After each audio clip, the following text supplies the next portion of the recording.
Mesdames et messieurs, bonjour, bienvenue à l'émission. Monsieur le maire, bonjour. vous allez bien? Gros week-end. Ça a été une belle action de grâce. Il a fait beau. Il a fait beau. Oui, puis on a mangé du bon blé d'Inde, de cannerie. T'étais pas à la dinde? Non. Comment ça? L'action de grâce. Les dindes, on laisse ça pour les politiciens. Ah oui, ce matin, si vous lisez Le Devoir ce matin, je pense qu'il y a une belle explication sur la dinde et Stephen Harper. Arrête donc, parles-tu de la ministre de l'Environnement? Non. C'est l'histoire de l'élection qui s'est faite dans le temps des fêtes l'an dernier. La page 3, la page 3. Non, laisse faire ça. On n'a pas le temps de parler de ça. Ah, OK. On n'a jamais le temps de parler des mauvais coups de Stephen Harper. C'est pas un mauvais coup, c'est une analyse. C'est une analyse qui est quand même intéressante à lire. Mais je voudrais que tu me parles des fonctionnaires malades. Oui. On s'aperçoit que c'est... C'est un petit rapport confidentiel du Conseil du Trésor dans le Journal de Montréal. C'est rapporté que, comparativement à 2001, où on prenait 10 jours de maladie en moyenne, maintenant, on en prend 14. Mais oui, mais c'est quoi la norme? On en donne quoi par année? On en donne combien par année Ça dépend de la convention collective. Bon, Chez nous, on en donne 10 journées de maladie payées. Ben oui, mais chez vous, c'est pas le fond, c'est pas la fonction publique québécoise. Là, on en prend 14 dans la fonction publique. Mais qui donne les avantages? Parce que je sais que tu veux faire du bashing sur d'autres fonctionnaires. Je veux pas faire du bashing, je fais juste te dire qu'on leur donne ces congés-là, mais ils ne savent pas. Ils sont pas assez intelligents pour comprendre que c'est au cas où ils seraient malades. Ben, on n'exige pas de justification médicale. Les patrons n'exigent pas de papier de médecin. Oui. On l'exige même pas des étudiants qui sèchent leur cours. C'est quoi cette notion de toujours penser que le fonctionnaire, il faut le surveiller comme s'il était un fraudeur? Est-ce qu'il peut pas y en avoir des gens honnêtes qui travaillent pour le gouvernement? Ah ben celle-là est bonne.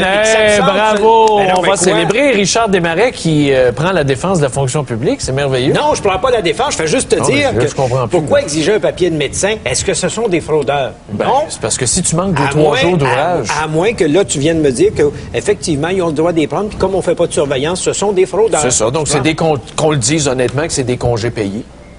C'est tout.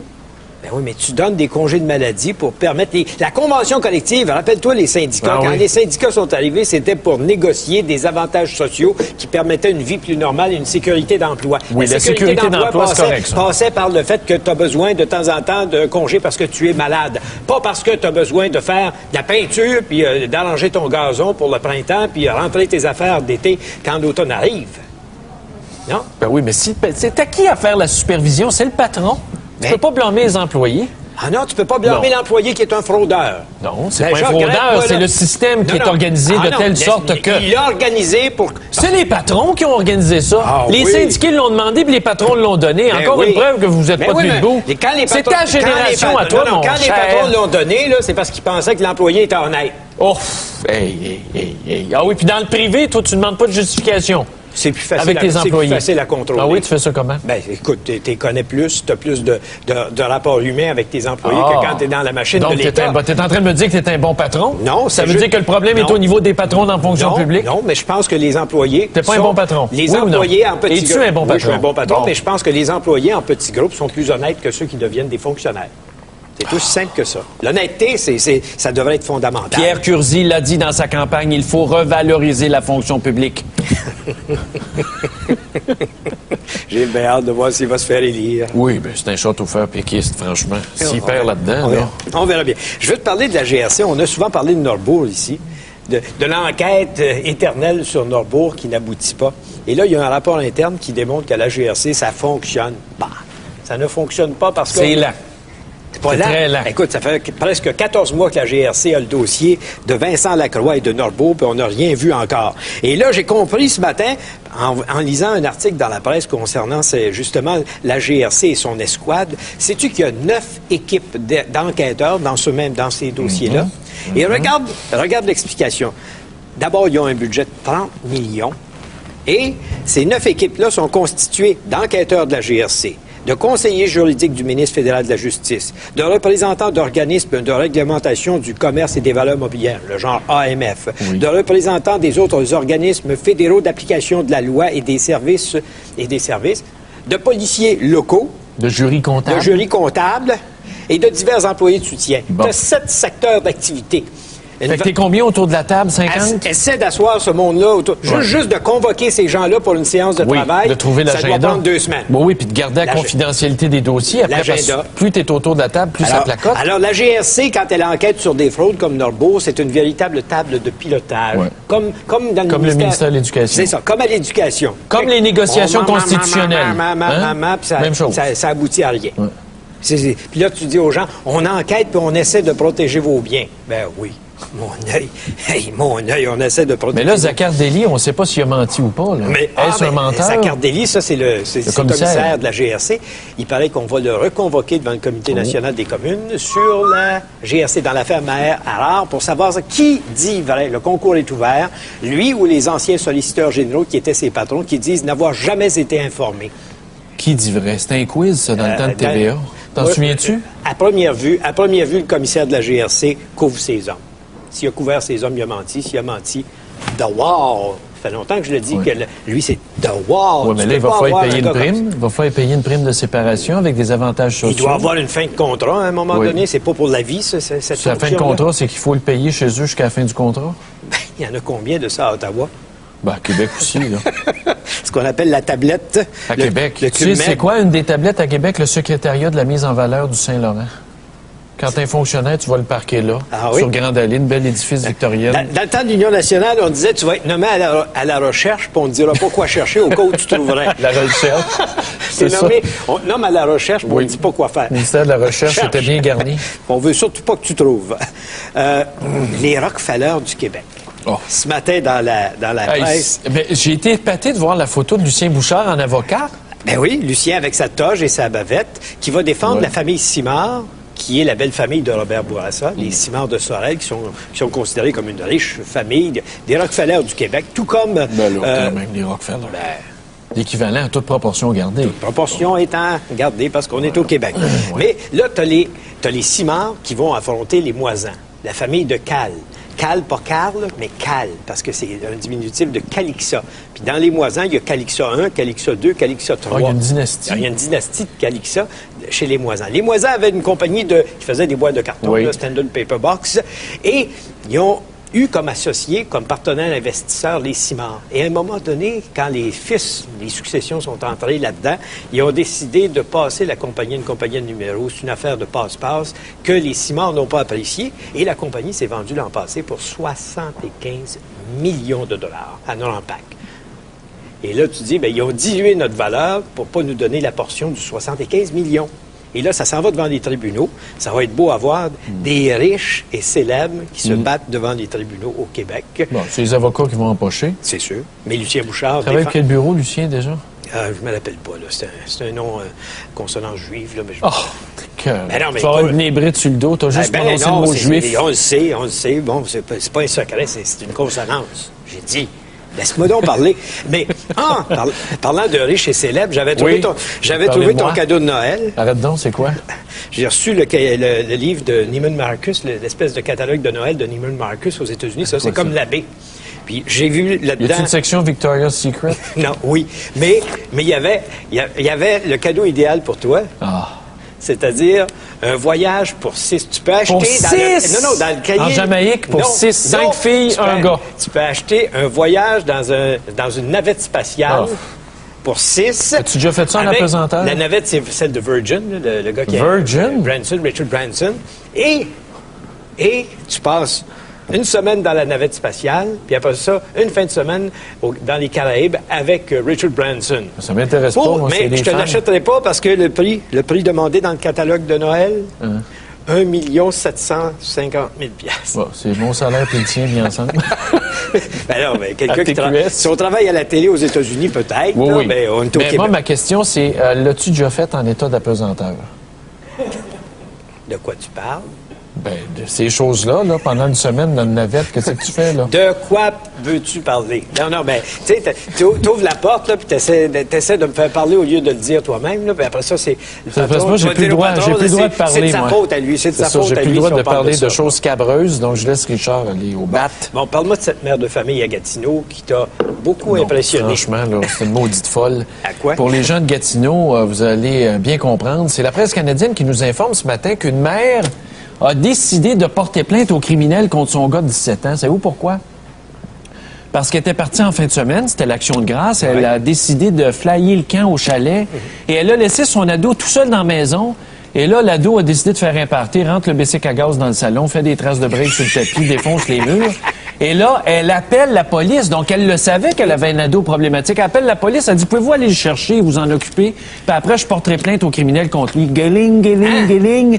Ça, c'est comme l'autre folle, la Gatineau, qui avait levé le camp au chalet la fin de semaine, laisse ses 2 ados dans l'appartement. Les 2 ados foutent le feu. Le building brûle au complet. Sais-tu ce que la compagnie d'assurance a fait? Non. Elle a poursuivi la mère.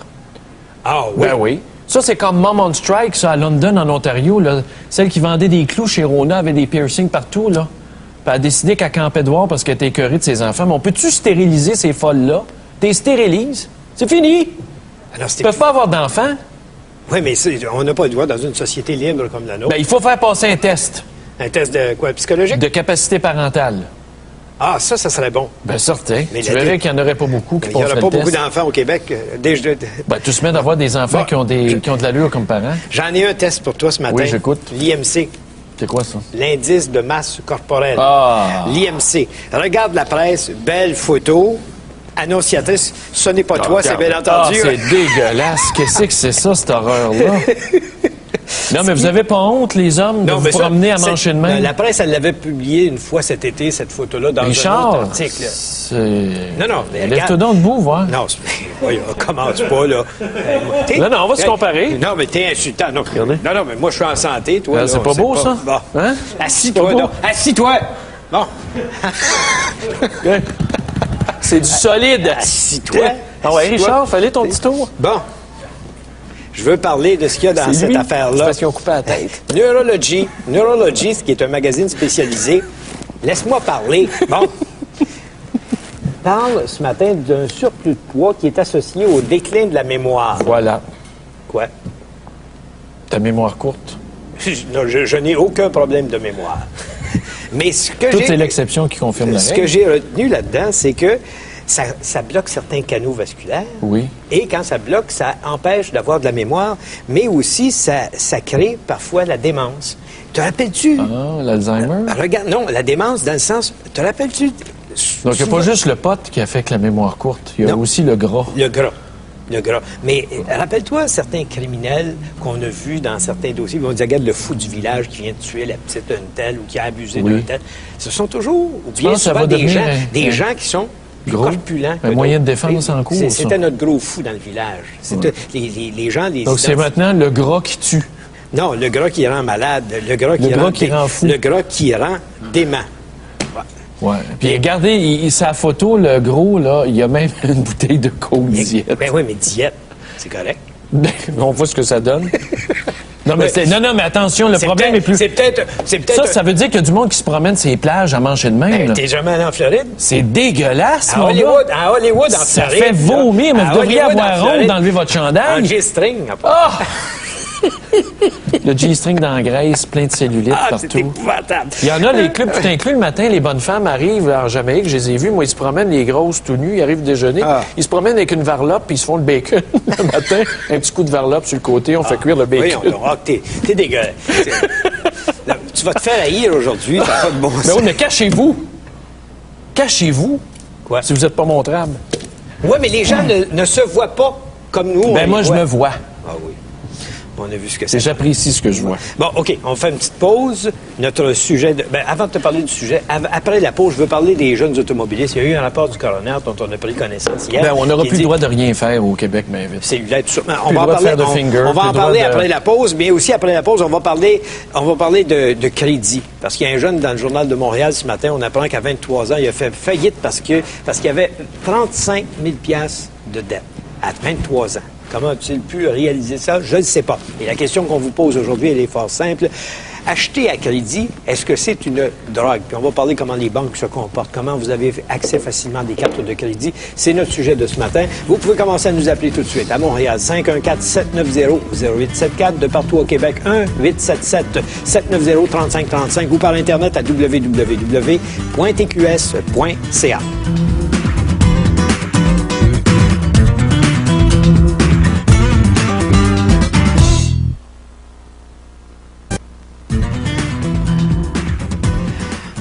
as-tu vu ça hier matin? C'était congé, mais il y avait le rapport de la coroner Catherine Rudel-Tessier qui se penchait sur un accident où est-ce qu'une jeune femme s'est tuée au volant de son véhicule. Puis là, elle disait, les amendes ne sont pas assez sévères pour dissuader les jeunes de conduire en fou. Ensuite de ça, le téléphone cellulaire, ça devrait être interdit. Qu'est-ce qu'il y avait d'autre? Les pneus d'hiver, ça devrait être obligatoire. La ceinture de sécurité. Pour une imbécile, une pauvre imbécile, on va pénaliser tout le monde. On va punir tout le monde. Non, mais admets avec moi que le téléphone cellulaire, c'est dangereux. Oui, à une certaine limite, J'ai déjà fait un carambolage à cause de ça. Bon, on peut pas quand même se mettre la tête dans ça. Bon. Dans Curve Sparrow. Sparrow, c'est où, ça? Tu connais les curves au Québec, on donne tout un nom. C'est une curve à 90 degrés. Puis elle s'appelle la curve? À Sparrow, parce que c'est M. Sparrow qui reste sur le coin. C'est vrai. Non, mais la vitesse, t'as beau mettre l'étiquette à 1000$, je veux dire, ça change quoi? Moi, j'aime ça faire de la vitesse. Quand tu vas en avoir payé un ou deux... J'en paye à tous les semaines. Oui, mais à 150 puis 200$, il y a à rien 300, là. Mais à 1000, là, le deuxième, tu vas commencer à trouver que c'est fatigant. Parce que pour payer 1000$ de ticket, il faut t'en gagner 2000. En fin de semaine, je suis allé à 417. De Castleman jusqu'aux frontières, je t'ai monté ça à 180. T'es malade. T'es malade. Il n'y avait pas personne. T'es malade. Je suis prudent. Et tu le dis à tout le monde, en plus. Oui, moi, écoutez, moi, je suis un livre ouvert. J'avoue mes torts. J'adore ça. Ça me fait monter. Sais-tu ce qui me fait sursauter dans ce rapport de la coroner? C'est de constater qu'il y a encore du monde ici avec des pneus 4 saisons. Il y a des gens qui mettent ça, c'est grave. Ça, c'est grave. Et surtout qu'on a un gouvernement qui même pas capable de mettre ses culottes et de légiférer dans ce sens-là. La planète est ainsi faite. On est ici dans l'hémisphère nord avec de la neige en hiver, du froid en hiver, puis ça prend des pneus d'hiver. Mais on a eu la semaine passée 3-4 personnes, je vais faire attention, j'ai failli dire, les appeler autrement. 3-4 personnes qui sont sorties sur la place publique pour un dessin animé du Casino de Montréal à Boston parce qu'il y avait une petite craque de sein. Ça, là, on a du temps pour ça. On n'a pas vu les seins. La couleur de la margarine, on a du temps pour ça. Des niaiseries semblables là, dans le gouvernement, chez nos protestataires qui sont pas capables de sortir avec leur pancarte pour les bonnes causes, là. On est capable. Mais le pneu d'hiver, non. Un pneu d'hiver, moi, je suis pour ça, pour une simple raison, avec des clous. Même, je forcerais des clous parce que ça te mène un bruit en roue. C'est magnifique. Oui, mais ça abîme, là. Ça abîme. Mais l'hiver, c'est gelé. Mais oui, mais ça abîme la voie publique, ça, voyons donc. Pas grave. Mais le pneu d'hiver, quand la coroner dit ça, elle a entièrement raison. Il faut y arriver au pneu d'hiver obligatoire. Parce que il y a encore du monde pas intelligent. Il y a encore du monde pas intelligent qui se promène avec des pneus. Ça fesse, des pneus fesses pour durant l'hiver. Ça n'a pas de... Mais la vitesse, moi, je me sens comme un fumeur. Je me sens stressisé. Ouais. Comment ça? Parce que ça n'a pas d'allure rouler à 100 sur une autoroute. Ça tient pas debout. Non, laisse faire. Je veux pas parler de ça. Tu roules à combien, toi? 111. Oui, mais c'est l'âge. Oui, mais non, c'est 111 parce que c'est là où la police pourrait être tentée de t'arrêter. Mais à 111, il n'y a pas de danger. Mais toi, l'espèce d'interdit, ça t'attire pas? Non. Toi, t'as une vie rangée, toi. Non, mais je suis un homme raisonnable. C'est pour ça qu'on m'a assis à côté de toi, c'est pour être raisonnable. Pour calmer tes ardeurs. Bon, OK. OK, on va parler de... Regarde ça, calmer les ardeurs. As-tu vu la page 33 du Journal de Montréal ce matin? Ouais. Jean-Sébastien, il donne pas son nom de famille et je comprends, a fait faillite à 23 ans parce qu'il devait 35 000 $. Et là, son explication, c'est à cause des cartes de crédit. Mais oui. Ça, c'est comme la motoneige puis la moto. Puis l'auto, quand il y a des accidents de fous là, sur le chemin, là, c'est pas à cause de l'auto, c'est pas à cause de la moto, c'est pas à cause de la motoneige. C'est à cause du moteur. Bon, la carte de crédit, ça prend un imbécile pour s'en servir. Pour la signer. Pour la signer. Tu sais, j'ai passé par là, moi, cette expérience-là. J'ai pas fait faillite, mais j'ai tout perdu mes cartes de crédit. Ma carte de crédit était de R8 jusqu'à tout récemment. À cause de l'endettement? Ben oui. Écoute, quand j'étais à première année d'université, ils nous sollicitent avec des cartes de crédit, puis moi, le cave, j'ai dit pris. Ah oui. Mais là, le gars, lui, il gagnait 1000 $ par semaine. Il pensait que tout était beau dans la vie. 1000 $ par semaine? Il travaillait sur la construction. Ah. Et il gagnait. Puis il a perdu son emploi à cause d'un mal de dos. Puis là, il s'est retrouvé avec 35 000 $ de dette, pas capable de payer, faillite. Et il paraît que ça se multiplie, les jeunes qui font faillite, parce qu'on leur a offert des cartes de crédit. Puis notre question ce matin, ça porte justement là-dessus. Est-ce que acheter à crédit, c'est devenu une drogue? Ben, même les cartes de crédit sollicitent les gens sur l'aide sociale. À un moment donné, là, il sollicite, attends un peu. On a Pascal qui travaille avec nous souvent comme recherchiste, qui travaille sur d'autres émissions ici à TQS. Lui, c'est un universitaire comme toi. Il est allé à l'Université de Sherbrooke et il a vécu ce qu'on appelle la rentrée et l'offre de crédit faite aux universitaires. Pascal, bonjour. Pascal? Allô? Oui, bonjour. Raconte-nous ton expérience à l'université. À l'Université de Sherbrooke, quand eux autres, ils font 2 ou 3 jours par année, là, ils appellent ça la rentrée. On fait ça dans le centre sportif. Et puis, il y a une espèce de labyrinthe. Si tu veux te rendre à ton horaire, parce que c'est le but, hein, tu vas là pour aller chercher ton horaire. Tu vas là pour chercher ton horaire? Oui, c'est ça, le labyrinthe, c'est exactement ça. À travers les couloirs, là, tu passes à travers tous les concessionnaires. Toute la gang, ils sont tous là. Concessionnaire automobile. Oui, la dernière année, il y avait Lexus puis BM. Nous autres, on trouvait ça drôle parce qu'on se disait qu'ils ne nous laisseraient même pas essayer un char, puis ils sont là pour essayer de nous en vendre. Tu sais. Tous les concessionnaires sont là. Les magasins de meubles, là, Bro et Martineau, Sept-Lacouille, nommez-les, sont là. Carte de crédit, chaque magasin a sa carte de crédit. Là. Best Buy, Future Shop, ils ont des kiosques, sont là. Archambault, les instruments de musique, là, les grosses guitares à 2000$ sont là. Puis là, avec les cartes de crédit.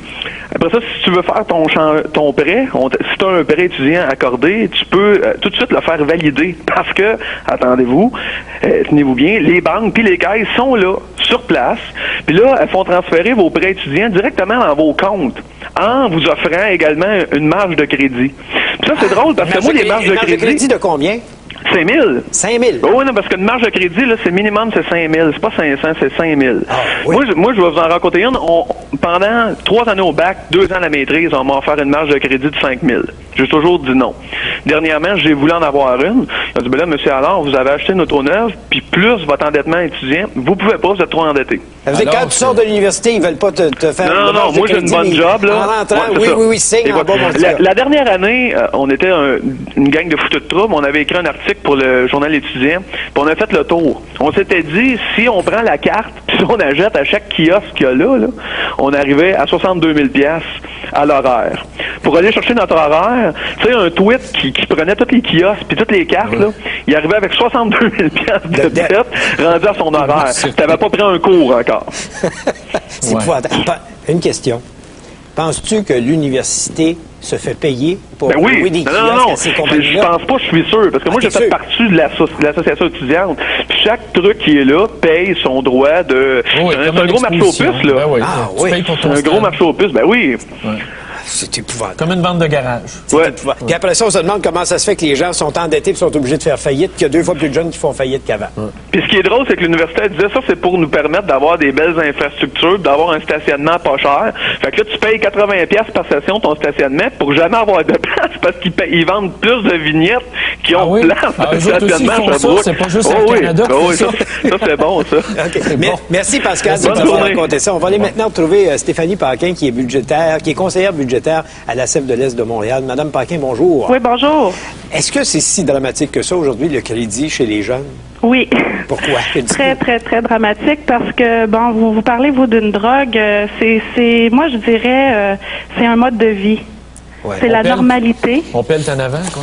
Pardon? On pèle en avant. Comme les gouvernements. Effectivement. C'est la normalité. C'est normal d'avoir une carte de crédit, d'en avoir plusieurs. C'est quelqu'un qui n'est pas endetté, c'est un spécimen, là. Oui, c'est quelqu'un qui n'est pas du tout endetté, c'est un spécimen. Alors non, c'est pas du tout... Mais est-ce qu'il y a moyen de vivre sans carte de crédit aujourd'hui, soyons francs? Tout à fait, je veux dire. Il y a des gens qui n'ont pas de carte de crédit puis on meurt pas, là. C'est la seule conséquence. Comment on fait pour aller à l'hôtel? Pour aller à l'hôtel? Réserver un billet d'avion, réserver un hôtel... OK, dans ce sens-là. En fait, c'est que la carte de crédit, là, on nous donne là, l'impression, effectivement, qu'il en faut une carte de crédit pour réserver des billets d'autobus, des billets pour louer des voitures, pour bon. Souvent, ils demandent ça en garantie, tu sais, on doit laisser notre carte en pied. Moi, ça me choque. C'est complètement autre chose pour moi. OK, peut-être avoir une carte de crédit avec une limite raisonnable. Et c'est quoi raisonnable? C'est ce que je suis capable de rembourser à la fin du mois. Ce que je consomme sur une carte de crédit pendant le mois, je dois être capable de le rembourser à la fin du mois. Alors, pour être capable de le rembourser à la fin du mois, je dois budgéter. Ce que j'ai fait, moi, pour ma carte de crédit, ce que la Caisse, on en est venu à une entente parce que j'étais bien choqué de ces politiques-là. Fait que sur ma carte, j'ai 1500$ de limite, puis j'ai laissé 1500$ en garantie d'un dépôt à terme. Oui. Fait que peu importe ce qui arrive, l'argent est là pour payer. L'argent est là pour payer. Je m'auto-protège moi-même parce que je sais, moi, que... C'est dangereux. T'es capable de perdre la boule devant en consommation? J'ai pas d'intérêt, moi, à l'argent. Fait que je le mets en garantie, de sorte s'il arrive de quoi, se payer. Parce que pour vous, c'est dangereux, une carte de crédit? Ben, c'est-à-dire, je les ai toutes perdues quand j'étais étudiant. Il l'a essayé pas mal. En fait, c'est ça. Si vous les avez toutes perdues, nommez-les toutes. C'est que pour que ce soit un mode de paiement, effectivement, c'est que si on n'est pas capable de s'arrêter soi-même, là, il faut mettre une limite. Là, c'est parce que moi, je n'ouvrais pas les enveloppes, ça me tentait pas de faire les paiements. Madame Paquin, oui. Est-ce que c'est normal qu'on soit aussi sollicité par les institutions bancaires? Non, c'est pas normal, mais je veux dire, c'est payant pour eux. Là. Fait qu'on s'attendra pas à ce qu'ils le fassent pas. L'important, c'est d'éduquer le consommateur. D'éduquer, c'est-à-dire de l'éduquer au budget. La seule façon d'éviter l'endettement, c'est de budgéter, c'est d'avoir du contrôle sur son argent. Puis je veux bien croire que c'est plate de budgéter parce que ça laisse pas de place à la spontanéité. Non. Mais c'est nécessaire. C'est nécessaire. Sinon, on s'arrête plus, là. Puis là, on parle des jeunes ce matin, mais c'est les jeunes et les moins jeunes. Là. Et moi, mon inquiétude, c'est que présentement, les parents de 30, 40 ans, c'est eux qui présentement éduquent leurs enfants. Ils savent pas eux autres mêmes. Alors je me dis, qu'est-ce que ça va devenir là si s'ils savent pas eux-mêmes, c'est pas une valeur, c'est pas quelque chose qui va être inculqué à leurs enfants là. Alors c'est l'éducation qui fait la différence. Ben, il faut absolument. Peut-être que, je veux dire, ça s'empêche quand même qu'un jeune se fasse dire par ses parents que c'est important de budgéter ou par tout le monde. Ça veut pas dire qu'il va le faire, mais... OK. Merci beaucoup, Mme Paquin. Bienvenue. Alors, je vous rappelle notre question qu'on pose ce matin. On va en parler, puis vous avez peut-être des expériences particulières à nous raconter. Alors, on y va. Acheter à crédit, est-ce devenu une drogue? On va revenir dans quelques instants avec vos premiers commentaires sur notre sujet aujourd'hui.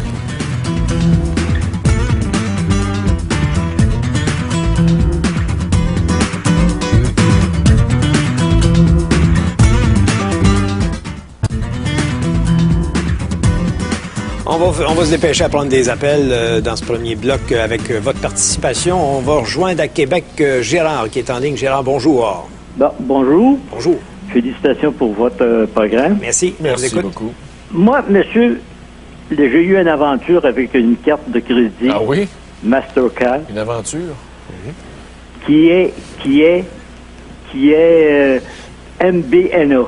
Oui. NB. Ils sont fatigants, eux. NA. Pas à peu près, là. J'ai commencé avec un crédit de 3 500. C'est bon. Au bout de 3 ans, j'étais rendu à 28 000. Et ça investit. À un moment donné, j'arrive pour m'acheter une auto. Je passe pas sa finale. Et on me dit, votre crédit est trop haut. J'ai dit, quand même, mon crédit est trop haut. Ben oui. Là, il commence à me débouler ça. Fait que j'ai tout mis ça dehors, moi, là. MBNA. Ça fait 3 ans que je les ai mis dehors. Donc, votre carte est payée, là? Ben, j'ai jamais pris. Jamais utilisé, mais à partir du c'est pour moment... ça que vous êtes un mauvais payeur parce que vous l'avez jamais utilisé. Non, c'est pas ça. Les gens ne comprennent pas la chose suivante. Quand tu as une carte de crédit, si elle est de 50 000 c'est comme si tu devais 50 000 Oui. Ça existe, tu peux avoir une American Express de 50 000 Donc, si tu as une carte de crédit de 50 000 quand tu arrives pour faire un emprunt, c'est considéré comme si tu devais le 50 000 même si tu l'as pas entamé. pas utilisé parce que tu as le potentiel de t'endetter avec. Justement. Alors, tu n'as pas besoin de plus que 50 000 sur une carte de crédit. C'est en masse, 50 000, il faut être sauté sur le crinque. Mais oui, mais il t'es offre. Fait que là, tu dis, hey, mon crédit est bon, je suis riche. T'es pauvre en Simonac quand ça t'arrive. Fait que j'ai abandonné ma carte de crédit il y a 3 ans, cette carte-là. Oui. Ils me rappellent 2-3 fois par année. C'est ça, des achalants. MBNA, là, encore, ils m'ont écrit, monsieur, je leur ai répondu par écrit en leur disant que j'étais pour les traîner devant la cour s'ils continuaient de me harceler pour me vendre une carte de crédit. Là, ça a arrêté. Non. Il continue pareil. Ils ont enlevé le nom. Ils l'envoient à la maison, mais il n'y a pas de nom sur l'enveloppe. C'est américain, ça? Oui. Ils m'ont dit que ça partait de Toronto. Oui. Ben, ça passe par Toronto. J'ai appelé la protection du consommateur. Ils disent on ne peut pas rien faire, c'est pas au Québec. Mais c'est pas grave. Tu es poursuivi aux petites créances. Ça va juste les faire suer. Fait que, ils m'ont rappelé le 3 octobre. Ils m'ont rappelé le 3 octobre à 19h le soir. Vous notez tout ça? Puis là, ils ont commencé mon nom, puis tout ce que vous voudrez. J'ai pris le téléphone, puis je les ai laissés sur ma table. Au bout de 5 minutes, il est encore là. Il parle encore de ça. Monsieur, vous avez une bonne... Comment ça? Je dis, tu m'appelles, puis tu vas avoir mon nom, tu vas avoir mon numéro de différence sociale, tu vas avoir tout ça. Ils ont tout ça. Et j'ai dit, je vous ai mis dehors. J'ai dit, si vous me rappelez, là, j'ai dit, je vais prendre un avocat. OK.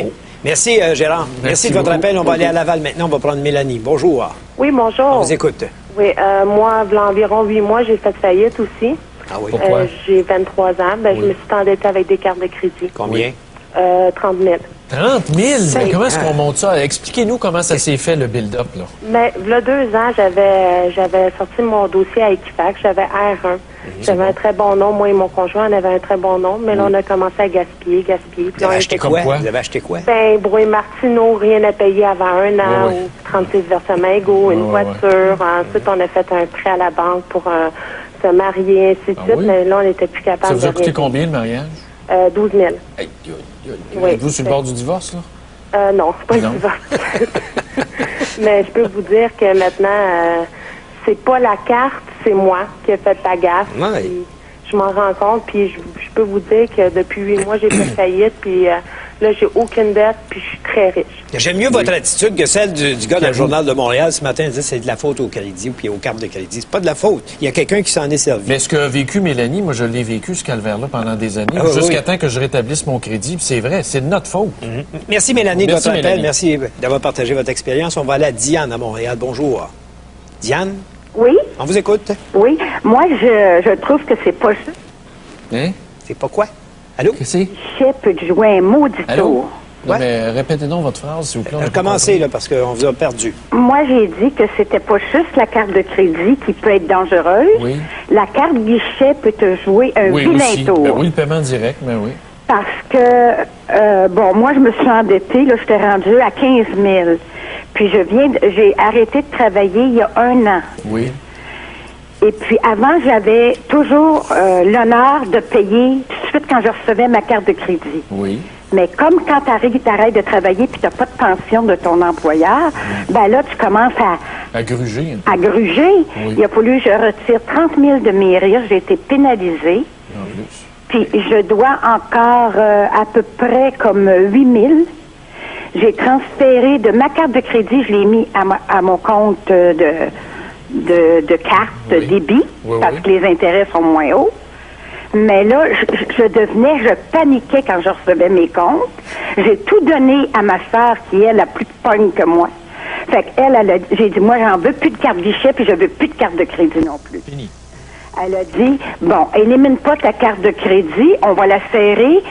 Tu n'auras plus jamais à ton âge une carte de crédit. Si jamais il y a quelque chose d'important, ben là, tu pourras l'utiliser. Merci Diane de votre appel. Merci, Diane. Alors, je vous rappelle la question qu'on pose ce matin et on attend vos commentaires. Puis on en a beaucoup par Internet. On va en lire dans quelques instants. Mais notre question, c'est acheter à crédit, est-ce devenu une drogue pour vous?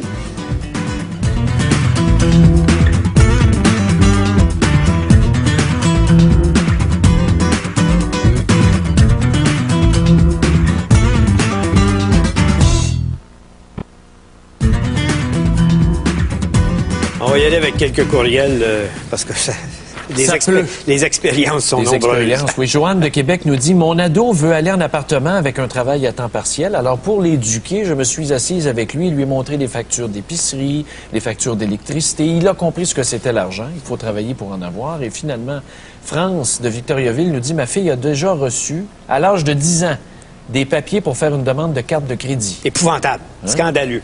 C'est de la sollicitation. Ça mériterait d'être poursuivi. Et ça m'étonne que ce ne soit pas interdit. C'est un dommage mental à l'enfant. Qui reçoit du courrier à son nom à 10 ans. Oui. Regarde ici comment ça peut être fou. On a vu comment c'était facile d'avoir du crédit quand tu arrivais sur le marché scolaire à l'université. Là. Il dit, ici, c'est M. Messier à Montréal, je gagne 55 000 par année, j'ai une auto neuve, pas de carte de crédit, j'ai essayé de m'acheter un vélo de 900 $ et j'ai voulu le financer. On m'a refusé parce que j'ai déjà été en retard il y a 4 ans dans le paiement d'une carte de crédit. On peut demander la correction de notre dossier. Mais non, mais ça n'a pas de jugement. Les banques n'ont pas de jugement. Ben, c'est une machine qui analyse, hein, souvent. Probablement. Tu passes ça dans la machine qui analyse. Mme Côté, à Salaberry de Valleyfield, dit qu'il y a une carte qui s'appelle Mastercard, comme chez Jean Coutu, mais c'est une prépayée. Donc, tu as mis ton argent dans la carte à puce. Une carte à qui puce. déduit. Puis ça fonctionne très bien parce que ça se réduit. Comme une carte d'appel, au fond. Puis Mme Savoie de Longueuil qui dit que ça ne devrait pas être permis d'écrire aux jeunes, aux adolescents, aux mineurs pour offrir une carte de crédit. Puis on devrait aussi apprendre à gérer un budget comme cours à l'école. Ben, ça existe déjà, ça. Ah oui? C'est dans le curriculum des cours secondaires. Ça existe? OK, parfait. On va aller à Lévis maintenant. On va prendre un appel de Paul. Paul, bonjour. Oui, bonjour. J'aime beaucoup votre émission. Merci, nous aussi. Bon, ce que je veux dénoncer, moi, c'est l'utilisation des cartes de crédit, la promotion qu'on fait dans les marchés d'alimentation dans ce temps-ci. Un système de points. C'est que les gens, s'ils utilisent leur Mastercard pour acheter de l'alimentation, mais on leur donne des points, puis en accumulant les points, on a des cadeaux dans un catalogue. Oui, on incite les gens à consommer, un peu comme les Air Miles. Et je pensais, moi, que les cartes de crédit dans les marchés d'alimentation, c'était défendu. Ben là, j'ai été surpris. Ah ben non, ça fait longtemps que ça roule, ça. Ben oui, ils font de la promotion. Ça a déjà été interdit, mais ça le dit. Fait que les gens achètent une panne de lait, quelque chose, puis utilisent des cartes de crédit. Ça, je trouve ça devrait être défendu. Ça, là, c'est ce que je voulais dire. Ben merci, Paul. Merci, Paul. On va aller à Trois-Rivières maintenant. On passe au suivant. On a David. Bon, David, bonjour. Trois-Rivières, David, allô? Allô? Oh, une petite musique surréaliste, David. On passe à Gatineau. Lynn. On va aller à Lynn à Gatineau maintenant. Lynn, bonjour. Lynn? Allô? Bonjour. On vous écoute. Allô? Allô? Allô, allô? Allô? Allô? Ça va? Oui, ça va. Essayez vous? pas d'écouter la télé en même temps. On va Il y a dire un décalage, là, Il y a un c'est tout. décalage, surtout si vous êtes sur le câble, là, il y a 2, 3, 4 secondes. Essayez comme sur une jamais Terre-Neuve, d'écouter la là. télé en même temps. Vous allez trouver ça bien mêlant. Puis ça va faire ce que ça vient de faire avec des gens. Alors, on vous écoute, Lynn. Ben moi, j'ai jamais eu de carte de crédit parce que j'ai peur de moi-même avec une carte de crédit. Ah oui? Ah oui? Ça. Vous avez je suis peur de vous-même? dépensière, je le sais, mais j'ai réussi quand même à m'endetter assez pour faire faillite avec les magasins genre de briques que tu vas, puis que juste parce que tu travailles, tu peux t'acheter un ameublement complet de maison, puis ton crédit, ben c'est parce que tu as un emploi. Oui, mais attention, commençons par le début. Pourquoi vous vous êtes acheté un ameublement complet? Ben moi, j'ai commencé par aller m'acheter un set de salon. OK. Parce Pourquoi? que j'en avais pas. Il n'y en avait pas, là. Vous étiez assis à terre devant la télévision. Il n'y avait pas de meubles, rien. Ouais, j'avais pas de sofa, rien, puis bon, j'étais allée me chercher un sofa, mais là, un coup que t'es rendu là, là, Qu'à faire, on fait Tellement pas cher, c'est tellement pas cher, on paye pas aujourd'hui. On paiera plus tard. C'est ça. Donc quoi, vous êtes allé dans la cuisine, vous avez fait la chambre à coucher? Ben oui, là, on s'est acheté un set de cuisine, puis là, il y avait, une caméra digitale, il y avait un ordinateur, il y avait, tu sais, là, les petites, ils ont besoin de ça, puis, c'était facile, puis pas de carte de crédit. C'est ça. Puis là, le bras dans le tordeur, puis l'épaule, il est passé avec. Oh, puis les jambes, tout ce qui a passé. À quel taux d'intérêt? 20? 28? Non, je pense que c'était beaucoup plus que ça. 28. Oui, Léon. On connaît la compagnie Léon. Eux autres, ils ont une compagnie de crédit, c'est ça, 24 je pense. Les grands magasins, là, c'est pas un secret. Chez Labbé et tout ça, tes cartes de crédit, Zellers, ta carte, c'est 28 À moins que ça ait changé dernièrement, c'était 28 Y avez-vous pensé un instant, là? Ça coûte 28 Vous achetez quelque chose de 100 $, il vous coûte 128 $ la première année, puis si vous mettez ça sur 3 ans, regardez combien de fois vous allez l'avoir payé. Oui. C'est une roue qui tourne et qui est catastrophique. Mais là, vous avez fait faillite, quoi? Comment ça s'est fait? Ben oui, il a fallu que je fasse faillite. Parce que attention, autre question. Oui, mais Lynn, en faisant faillite, est-ce que vous avez remis tous vos meubles? Oui. En plus. Vous les avez remis? Oui, il a fallu que je les remette, puis même si je les remettais, j'avais quand même plus que la moitié à payer. Changer de syndic dans ce temps-là, vous avez fait affaire avec quelqu'un qui ne voit pas clair. C'est ça, parce que souvent, ils ne remettent pas. C'est pour ça que j'ai posé la question. Ça arrive, j'ai eu des cas personnels. Parce qu'il y a des syndics là-dedans là, qui sont... ça dépend avec qui. S'ils vous ont suggéré un syndic, est-ce qu'ils vous ont suggéré quelqu'un? Oui. Voilà. Je te gage, c'est le syndic qui est immeuble aujourd'hui dans cette maison. C'est ça.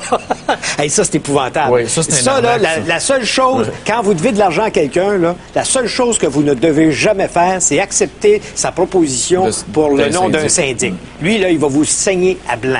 Parce un vrai syndic qui va prendre votre défense. Oui, les gens ne remettent pas leurs meubles. Il y a des moyens de... Les meubles automobiles. Ouais, en tout cas, j'en ai déjà vu des Mais vous avez appris quand même à travers ça.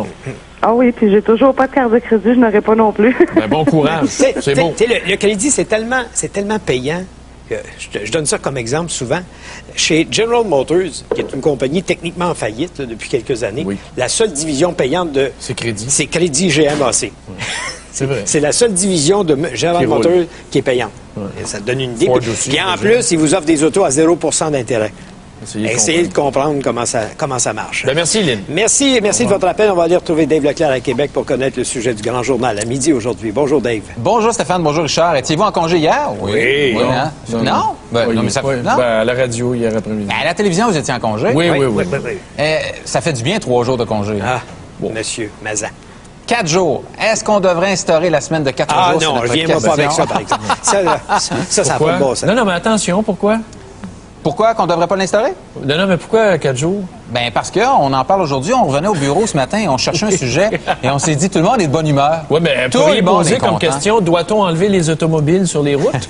À écouter la coroner, là, ce matin. Justement. La semaine de 4 jours, Des ça... fois, on choisit l'importance de certains sujets, hein, vous savez. Alors... Mais ça marche pas, la semaine de 4 jours. Tu Non. vois pas? Pourquoi ça marche pas? Parce que le Québec est plein de PME. Dans des PME, si tu as des gens qui travaillent 4 le jours... Québec est plein de BS. Non, c'est plein de PME. Puis dans les PME, enlève le comptable une journée ou enlève la réceptionniste une journée. Tu peux pas engager une personne pour une seule journée par semaine. Donc, tu viens de fucker le système. Ah, ben certaines personnes disent que ça pourrait très bien fonctionner. Certaines autres disent non, ça pourrait pas fonctionner. Comme Ça, Richard. les gens qui disent ça sont de la gogo rouge. Mais non, ça pourrait fonctionner. Moi, je pense que ça pourrait. Ben oui. Ben, moi aussi, je suis un peu de la gauche là-dessus. Oui. Mais, Dave aussi.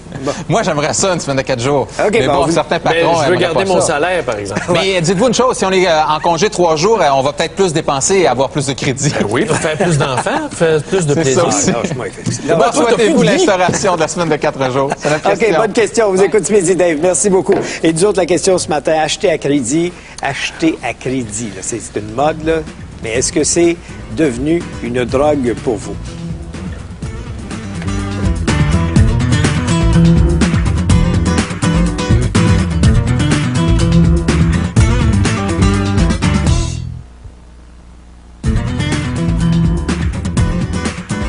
Un peu de courriel? Oui, Robert de Mont-Saint-Hilaire nous dit une dame a fait une demande de carte de crédit pour son singe et elle l'a obtenue. Bon, c'est une légende urbaine, ça. Vous avez lu ça dans Reader's Digest? Non, ça peut arriver. Ça peut arriver. Tu mets juste un nom de famille. Je pensais que c'était au PQ que les singes pouvaient voter puis les plantes. Il y a des morts qui votent dans le Parti libéral. Oui, aussi. alors ici, Marc de Laval. Bonjour à vous deux. Moi, je n'ai jamais vécu cette situation, mais je peux vous dire que j'ai hérité d'un assez gros montant d'argent il n'y a pas si longtemps. Et comme par hasard, j'ai reçu plein de sollicitations des banques pour des cartes de crédit. Et j'ai ici M. Corriveau de Montréal et d'autres qui m'ont fait cette suggestion, qui nous disent, écoutez, quand vous recevez des offres de cartes de crédit et que vous ne les voulez pas, au lieu de les mettre à la poubelle... Return to sender. Oui, tu les mets dans la poche. Tu retournes dans la poche parce qu'ils vont être obligés de payer pour... Ouais. Quand ils le reçoivent là-bas, à l'autre bout de la ligne, ils sont obligés de payer. À force de payer, ils vont peut-être se tanner, puis ils vont vous lâcher. Ils vont vous lâcher parce que ça... Il paraît que c'est... Mais toi, tu dois être sollicité beaucoup. Ah, j'en ai, ça pas. Qu'est-ce que tu fais? À la poubelle. À la poubelle. Tu viens de dire au monde de retourner non, mais j'y pensais pas. J'y pensais pas. Je vais le faire. C'est vrai. Non, je vais la chanson d'Elvis. Je vais le faire. C'est certain que je vais le faire. On va aller à Sherbrooke. On va prendre un appel. On a Guylaine qui est là. Bonjour. Oui, salut. Oui. Salut. Tout d'abord, je veux vous dire bravo pour votre émission. On vous trouve bien drôle avec vos remarques, surtout Stéphane. Là, on rit tous les matins. C'est bon, hein? Oui, c'est ça. Ben moi, mon conjoint. Les patrons n'aiment pas ça, par exemple. Non, ça ne doit pas, hein? Ils sont plates, eux autres. Moi, mon conjoint, on a fait faillite il y a environ 8 mois. Puis, c'est pas une faillite énorme. Là. On devait environ 20 000 en tout et partout, dont environ 4 000 sur les cartes de crédit. Mais c'est vrai que quand tu as des cartes de crédit, là, c'est tellement facile là, de tomber dans les affaires, là, justement, payer dans un an sans intérêt. Là. Ah, dans un an, on va être correct, puis ça. Puis finalement, tu te rends compte au bout que tu en as trop acheté, puis ça marche plus. Mais quand vous vous couchez le soir, là, quand l'échéance arrive au bout d'un an, êtes-vous nerveuse un peu? Avez-vous de la misère à dormir? Ben, regarde, finalement, moi, j'avais acheté un divan, mais ça faisait pas un an que je l'avais quand j'ai fait faillite. Fait que je suis comme pas arrivée au bout de l'échéance, là. Ouais. Mais, c'était pas prévu, là. Je l'ai pas acheté en me disant, je vais faire faillite, je ne payerai pas mon divan. Hein? Le divan, l'avez-vous gardé? Oui, ils me l'ont laissé, mais c'est un petit divan bien simple non plus. J'ai pas acheté quelque chose en cuir à 3 000 $, là, là. Puis là, ben c'est ça. Nous, depuis qu'on a fait faillite, il y en a beaucoup qui nous disaient, t'es jeune, tu vas scraper ton nom, c'est pas bon. Bon, tu sais, c'est sûr que. Et puis que ça se passe comment? Ben moi, je trouve que c'est pas super. Nous autres, on s'est dit, regarde, toutes les choses qu'on a chez nous, c'est essentiel. On n'a pas de surplus. Ouais. Puis on s'est dit que, dans le fond, là, qu'est-ce que ça fait de scraper notre nom? Ça fait qu'on peut pas avoir de maison à court terme. C'est sûr que, habituellement, ton nom, ça a l'air qui revient bon aux alentours de 7 ans après. Là. C'est long. C'est long, 7 ans. Mais nous, c'était quand même pas dans nos plans tout de suite d'avoir une maison. Puis c'était pas dans nos plans non plus, d'aller racheter d'autres ameublements, des choses comme ça. Fait que nous, la seule affaire pourquoi ça nous base, c'est ça, c'est qu'on est pogné en appartement. Mais je vais vous dire qu'on avait tellement un gros point, là, qu'on se sentait pas bien quand on était endetté, puis tu sais, là, t'as de la misère à... Là, c'est plus léger à vivre. C'est plus léger, puis on arrive bien mieux dans nos comptes, puis on est bien mieux de Merci, Guylaine. Merci. Est-ce qu'on a le temps pour un autre appel? On n'a pas le temps pour un autre appel? Comment on n'a pas le temps? On vient de me dire qu'on n'a pas le temps pour un autre appel, mais je vais te conter cette histoire-là. J'ai ici, j'ai quelqu'un qui me dit, ma jeune de 16 ans a travaillé cet été. Et j'ai reçu récemment une lettre de la City financière. Ça, c'en est une autre qui est à Chalante, là. Agressive. Agressive, là, à Chalante aussi. 16 ans, elle a travaillé cet été, donc on vient de lui donner une marge de crédit, un prêt de 3 500. Bon. Et elle l'a pas demandé. Elle a le doigt dans l'engrenage. Elle n'a pas de... Non, c'est ça. Elle vient de... Ici, j'ai une suggestion pour les patrons. Rapidement, TQS devrait déplacer sa case horaire de votre émission à l'heure du souper on est ou à bien 22 h. On est bien. On est bien. Merci beaucoup d'avoir été là. Passez une excellente journée. Payez vos comptes. Puis, ne vous endettez surtout pas. À demain matin. Salut.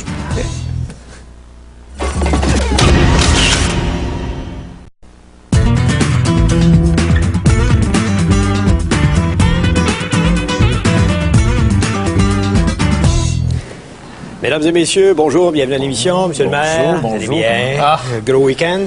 Ça a été une belle action de grâce. Il a fait beau. Il a fait beau. Oui, puis on a mangé du bon blé d'Inde, de cannerie. T'étais pas à la dinde? Non. Comment ça? L'action de grâce? Les dindes, on laisse ça pour les politiciens. Ah oui, ce matin, si vous lisez Le Devoir ce matin, je pense qu'il y a une belle explication sur la dinde et Stephen Harper. Arrête donc, tu parles-tu de la ministre de l'Environnement? Non. C'est l'histoire de l'élection qui s'est faite dans le temps des fêtes l'an dernier. La page 3, la page 3.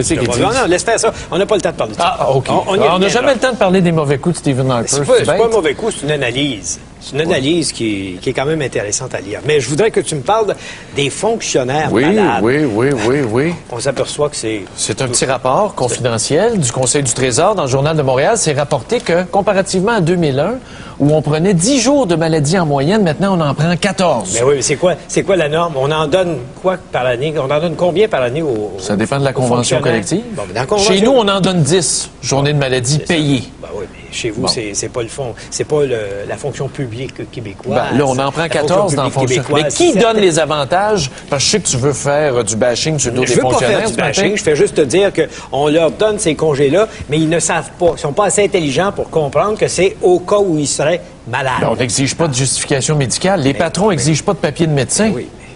On l'exige même pas des étudiants qui sèchent leur cours. C'est quoi cette notion de toujours penser que le fonctionnaire, il faut le surveiller comme s'il était un fraudeur? Est-ce qu'il faut revaloriser la fonction publique? J'ai bien hâte de voir s'il va se faire élire. Oui, bien, c'est un château-fer péquiste, franchement. S'il perd là-dedans, on verra bien. Je veux te parler de la GRC. On a souvent parlé de Norbourg ici. De l'enquête éternelle sur Norbourg qui n'aboutit pas. Et là, il y a un rapport interne qui démontre qu'à la GRC, ça fonctionne pas. Ça ne fonctionne pas parce que... C'est lent. C'est pas lent. Très lent. Écoute, ça fait presque 14 mois que la GRC a le dossier de Vincent Lacroix et de Norbourg, puis on n'a rien vu encore. Et là, j'ai compris ce matin, en lisant un article dans la presse concernant justement la GRC et son escouade, sais-tu qu'il y a 9 équipes d'enquêteurs dans ces dossiers-là? Et regarde l'explication. D'abord, ils ont un budget de 30 millions. Et ces 9 équipes-là sont constituées d'enquêteurs de la GRC, de conseillers juridiques du ministre fédéral de la Justice, de représentants d'organismes de réglementation du commerce et des valeurs mobilières, le genre AMF, de représentants des autres organismes fédéraux d'application de la loi et des services, de policiers locaux, de jurys comptables et de divers employés de soutien. De 7 secteurs d'activité. Fait que t'es combien autour de la table? 50? Essaie d'asseoir ce monde-là.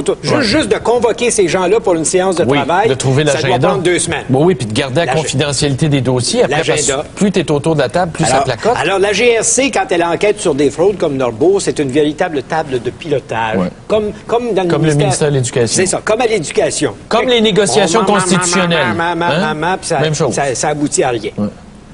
Puis là, tu dis aux gens, on enquête puis on essaie de protéger vos biens. Ben oui. Mon œil.